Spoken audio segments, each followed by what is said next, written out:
Bonjour à tous, aujourd'hui je vais vous montrer comment enlever les titres H2 des collections, notamment filtres et trier par. Alors pourquoi est-ce que c'est important? Parce que quand on fait l'optimisation sémantique sur les pages de collection, en fait on veut que tous nos H2 soient à peu près optimisés. Là c'est pas le cas, alors que ça aurait pu être en span ou en div, ça changera rien pour l'utilisateur, mais ce sera potentiellement mieux pour les moteurs de recherche. Alors on va voir ça tout de suite, mais avant ça je me présente, donc Léopold de Hulf. Je suis le créateur de l'agence SEO spécialisée sur Shopify ClickRoad et aussi le créateur de la meilleure application Shopify sur le SEO qui va bientôt sortir, qui s'appelle SEO Alpin. Mais ça, on en parlera à la fin de la vidéo. Alors maintenant, passons au sujet de la vidéo, qui est comment enlever les H2. Donc ici, vous avez sur mon écran, vous avez sur un thème de test, une collection avec des produits. Vous pouvez voir qu'avec l'extension Detail SEO, dans Heading, vous pouvez voir qu'il y a filtre, trier par, 8 produits, etc. Tout ça, c'est lié à la barre qui est ici. Donc comment faire pour détecter les éléments, savoir dans quel fichier est le code, parce qu'en fait pour modifier ces H2, on ne peut pas le faire directement dans personnaliser. On doit aller dans le code de votre thème. Mais c'est très simple, ne vous inquiétez pas. J'ai fait un blog pour montrer étape par étape. Si vous ne comprenez pas dans ces vidéos, vous pouvez aller voir le blog ou même me contacter. Alors, quand on est sur cette page, vous faites inspecter. Et vous voyez que là, dans filtre, c'est écrit Faceit. Avec Faceit, etc. Et j'ai pu voir que il y avait un fichier qui s'appelle Faceit. Et on va aller voir justement. Donc vous allez dans votre thème. Moi, c'est thème de test. Clic droit. Donc d'abord, vous allez dans boutique en ligne. Dans thème. Après, quand vous êtes dans thème, modifier le code. Vous allez en haut à gauche dans filtrer la recherche, les fichiers, et vous tapez Faceit, F-A-C-E-T-S. Et là, normalement, vous avez Faceit.liquide. Et donc, en fait, ça, c'est quoi? C'est ce qui va un peu gérer tous les filtres. Vous faites commande F pour aller rechercher.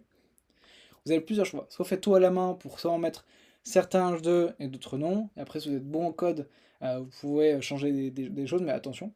Aussi, attention de bien dupliquer le thème pour être sur un thème, sur une copie de votre thème. Ne pas faire ces changements directement sur le thème qui est live, au risque d'avoir des erreurs.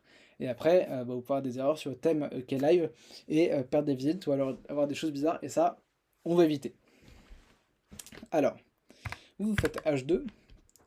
Et là, vous voyez qu'il y en a pas mal. Il y a pas mal de H2. Donc, soit vous mettez tous, soit vous faites un par un, vous le changez. Mais bon, moi, ce que je peux faire, c'est que je peux juste faire ça. H2, je mets en span. Hop. Et replace all. Je fais enregistrer. Ce que ça a fait, c'est que ça a pris tout l'H2, ça les a remplacés en span. Un span qui est un conteneur qui, entre guillemets, ne sert pas à grand chose et n'a pas d'impact sur le CSS, donc sur le rendu du site web. Et maintenant, quand on va aller dans notre thème pour voir si le changement a bien été effectué, on va sur thème de test. Et ici, on va voir aperçu. On va aller dans la même collection.